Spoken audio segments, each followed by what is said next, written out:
Datang dulu ke dunia ini tak ada membawa apa-apa. Balik pun juga tak ada membawa apa-apa. Saat lahir kita menangis, orang tertawa.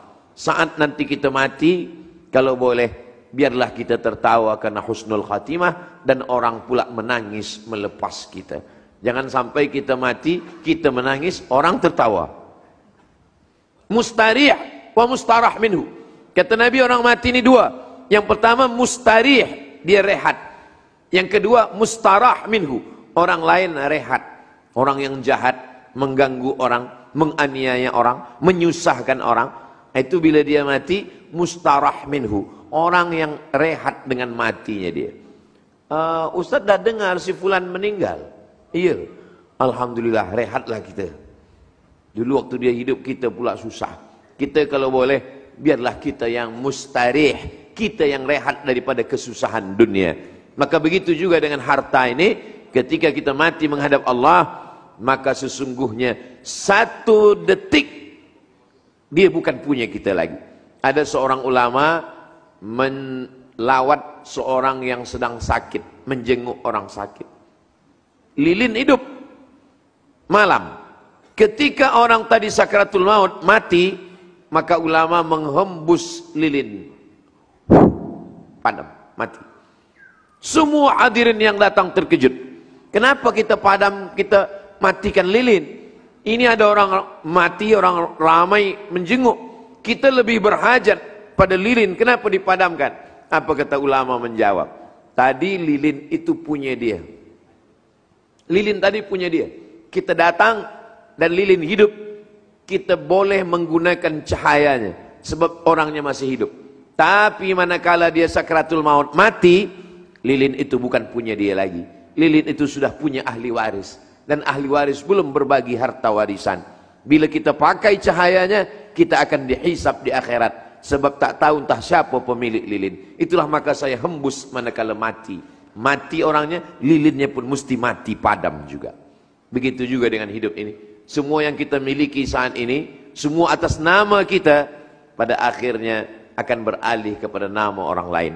Satu-satunya nama kita hanyalah dalam nama sedekah. Tapi sedekah tidak hanya sebagai bekal mati.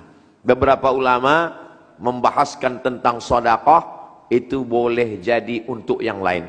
Di antaranya datang seorang lelaki yang lututnya bernanah kepada Imam Abdurrahman bin Mahdi. Wahai Abdurrahman bin Mahdi, ya, lutut saya ini bernanah tak sihat-sihat. Kamu sudah makan ubat? Sudah. Kamu sudah berzikir berdoa? Sudah. Kamu sudah datang meminta kepada tabib, doktor? Sudah. Satu kamu belum coba. Dawu mardakum bis sadaqah. Obati orang yang sakit dengan sedekah. Lalu kemudian dia pun menggali perigi di tempat orang yang susah mendapatkan air. Lalu kemudian orang kampung pun minum, mandi, berwudu. Tak lama selepas itu dia datang kepada Imam Abdurrahman bin Mahdi. Alhamdulillah, lutut saya yang bernanah sudah kering dan saya sudah sihat. Bagi orang yang tak bertuhan, susah nak memahami ini. Apa hubungan perigi dengan lutut? Tapi bagi orang yang faham, semua kuasa Allah, tak ada yang susah, tak ada yang payah.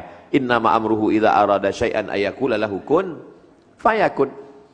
Lutut sakit, penyakit ujian dari Allah. Perigi di tempat orang yang susah mendapatkan air. Bila mereka ambil sembahyang, bila mereka mandi, bila mereka minum, mereka makan, selepas itu mereka berdoa, ya Allah, orang yang mewakafkan perigi ini, turunkanlah rahmat Engkau untuknya, maka Allah berikan kesehatan, kesembuhan. Begitu juga dengan masjid. Air yang diwakafkan, berapa banyak air dipakai untuk ambil sembahyang, dipakai untuk minum, dipakai untuk mandi, apalagi 3 lantai tadi dipakai untuk bilik belajar, mesyuarat, maka itu semua sebagai amal jariah. Kalau kita bukan ulama, kita bukan tok guru, kita bukan ustaz, tapi kita ingin dapat pahala seperti pahala para ulama mengajar, kita siapkan tempatnya. Lantai 2, lantai 3, itu tempat orang belajar, mengaji, membaca Al-Quran, tempat berzikir. Lalu kemudian kita hadiahkan pahalanya Ini untuk saya, juga untuk almarhumah emak, untuk almarhum ayah. Maka ini juga baik berdasarkan sunnah Nabi Muhammad sallallahu alaihi wasallam. Datang seorang sahabat namanya Sa'ad, "Ya Rasulullah, ummi matat." Mak saya meninggal, sudah mati. "Afa atasaddaqu anha?" Apakah saya boleh bersedekah? Kata Nabi, "Tasaddaq." Bersedekahlah engkau Sa'ad. "Ayu sadaqatul afdal?" Apa sedekah yang paling afdal? Kata Nabi, menyediakan air. Inilah maka banyak orang memberi air, tapi rasanya lain tempat, lain hajatnya.